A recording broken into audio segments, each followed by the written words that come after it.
So there's this auto equipment mechanic store place kind of near where I live. And there's one of those giant marquees outside, you know, the giant billboards, like they have the drive-in theater where you put the letters on.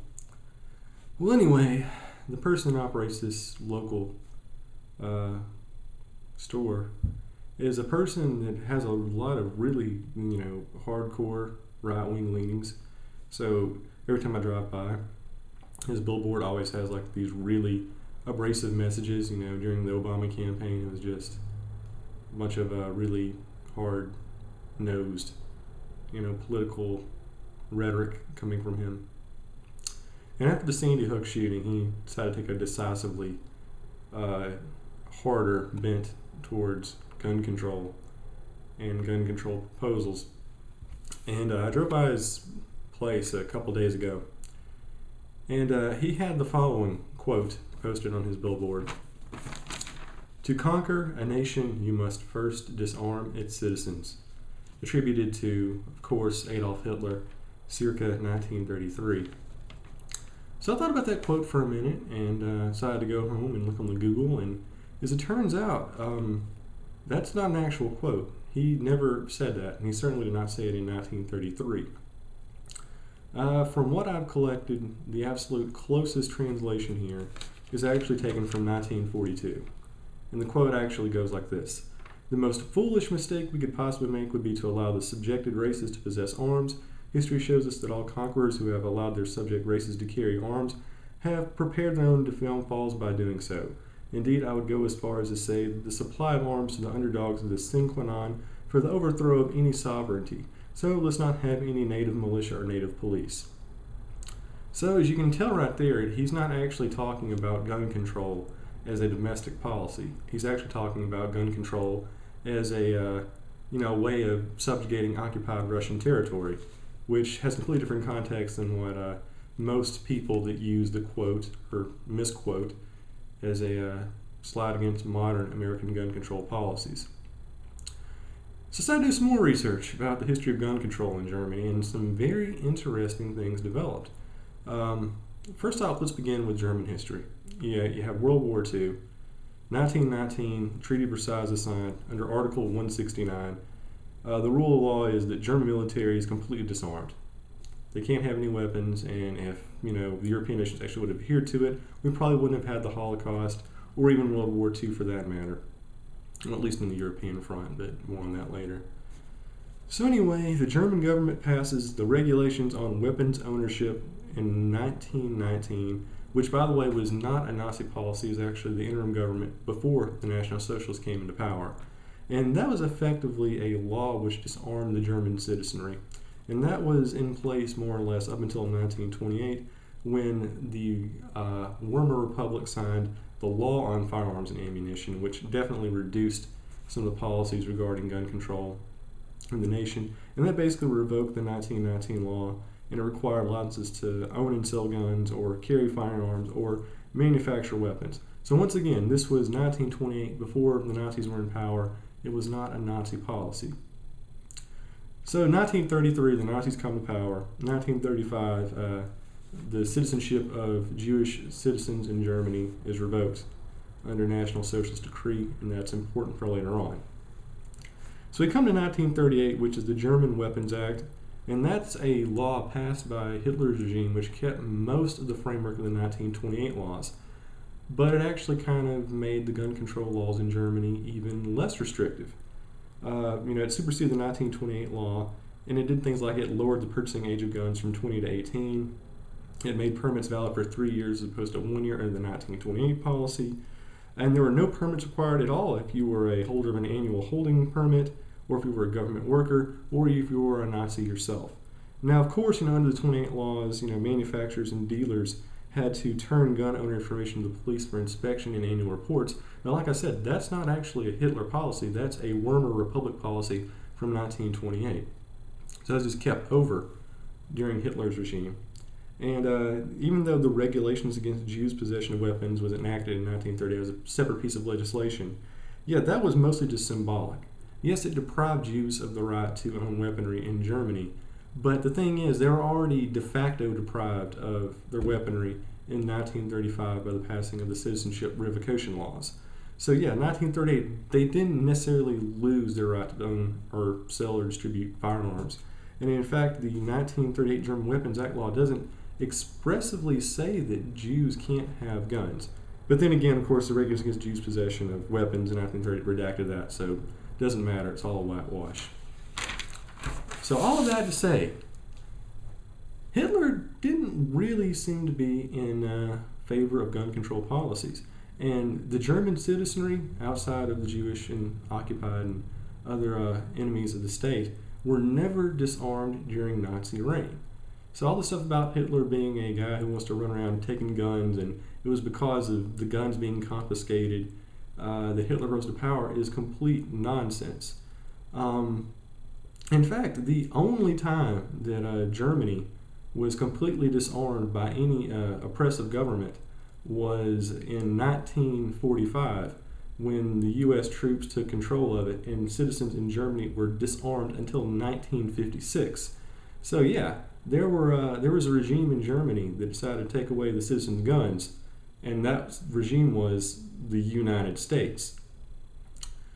So it comes to a very interesting question. I think now we kind of know that Hitler gun control stuff is complete bunk. And now we come to a more philosophical question, and this is something I've heard nonstop so many times. And considering what we know about actual history, I think we can kind of make a deduction now that this is something that can just be completely, kind of taken to bed and, kind of getting out of the way, because it's just an absurd claim, and I think it's kind of offensive. And that's this idea, and you hear it from a lot of gun control lobbyists, that the Jews could have defeated the Nazis if they had firearms. I know it's a popular claim, but it's completely unrealistic. It's ignorant of history, and it's actually a really offensive claim once you look at the nuts and bolts and actual statistics. To begin, let's look at something. This is very important. The German forces during World War II killed at least 7 million Soviet soldiers. These are people that are trained. They were trained under some of the best military leaders in history. Guys like General Zhukov, absolute military geniuses. They had tanks, they had Uzis, they had heavy artillery, they had flamethrowers, and the Nazis still killed 7 million of them. This was a formidable military presence. So the question here is, how could 500,000 unarmed Jews with handguns and shotguns defeated Erwin Rommel and the Nazi army, when the Soviets under Zhukov with tanks and panzers and armed support in the air and all these other weapons could not? The answer is, it just wasn't going to happen. It was completely unrealistic. So if you're wondering how the Jews would have fared, how they could have fared if they weren't deprived of their weaponry, you would have the Holocaust regardless. And I think the best example to give you that is the Warsaw Ghetto Uprising of 1943. Now, this was the largest armed resistance by the Jews during World War II. It happened in spring of 1943. Went on for about a month and a half. Correct me if I'm wrong, a month to about 2 months. It was in the spring of 1943. You can look it up on Wikipedia. So anyway, this was the largest and most successful armed resistance of Jews against Nazi oppressors during the entire European battlefield. Here's the end dividend. During the entire war waging, there were a grand total of 17 confirmed Nazi deaths, compared to 13,000 confirmed deaths by Jewish resistors. And in fact, there's actually 50,000 of those that were involved in the armed resistance were sent to death camps afterwards. So really, when you look at it, how good did armed weapons happen to help the oppressed people during the Nazi regime? Well, I think the numbers are pretty much there. 17 Nazi deaths and about 63,000 Jewish deaths. So apparently it didn't really do a whole lot of good there. So just looking at that information, for every Nazi killed during the Warsaw Ghetto Uprising, for every Nazi killed, that means there were about 3,705 Jews that were killed for that one Nazi during the resistance movement. So history is kind of against the claim that, weaponry would have helped this thing happen. So if you want to know why the Holocaust happened, how this regime came to power, how the Jews were oppressed, then I don't think you need to look at gun control policies. If you want to know what happened, check out this book right here. It's called Hitler's Willing Executioners by Daniel Goldhagen. This is a book which explains how the Nazis came to power and why the Jews were massacred and why nobody in Germany cared. It was not because the Jews did not have weapons. They weren't able to overthrow Hitler. They were conquered because there was a widespread ideological hatred being used as a political instrument, and the people were completely marginalized economically and politically by a furious hyper-nationalist regime with a long-standing hatred of Jews. That's it. It was a political instrument and not an instrument of warfare, which could have saved the Jews. They were just being oppressed. It was a political ploy. You have to remember, Hitler was very popular. He was an elected official. He didn't come into power by force. He came into power because people wanted him. Look at German history. It's been very anti-Semitic. So what can you do? Really, what's more likely to be the root cause of the Holocaust? The fact that this is an extremely upset people looking for a scapegoat to blame for World War II, this traditionally hated this minority, or the fact that there weren't guns laying around? I think it's pretty much clear as day what the actual force and nature going on here is. So anyway, all this brings us to the ultimate question. Okay, so the Jewish citizens were disarmed, but the German citizens were not disarmed. So here's my question.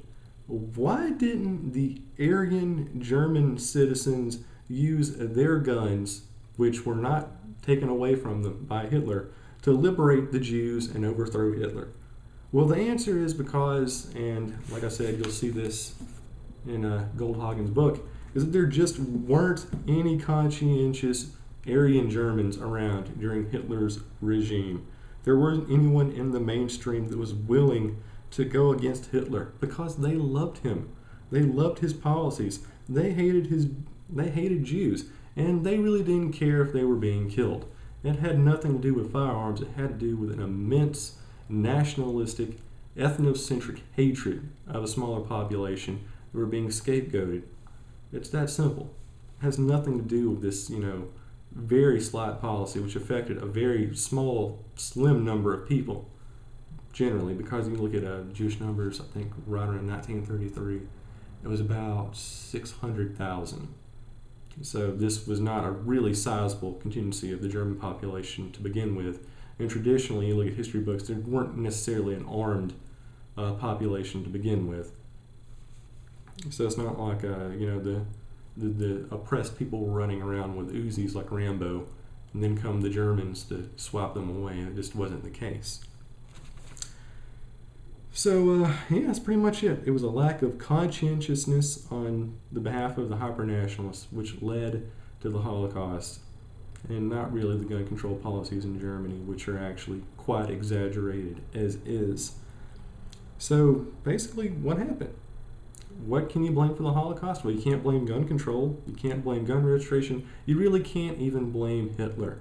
The only thing you can really blame for the Holocaust, nothing to do with guns, nothing to do with gun control. It has to do with ideology, public hatred, and just a general rage. If you're angry, if you're upset, if you're defeated, and you're looking for something to blame, bad things happen. And when they have guns, worse things happen.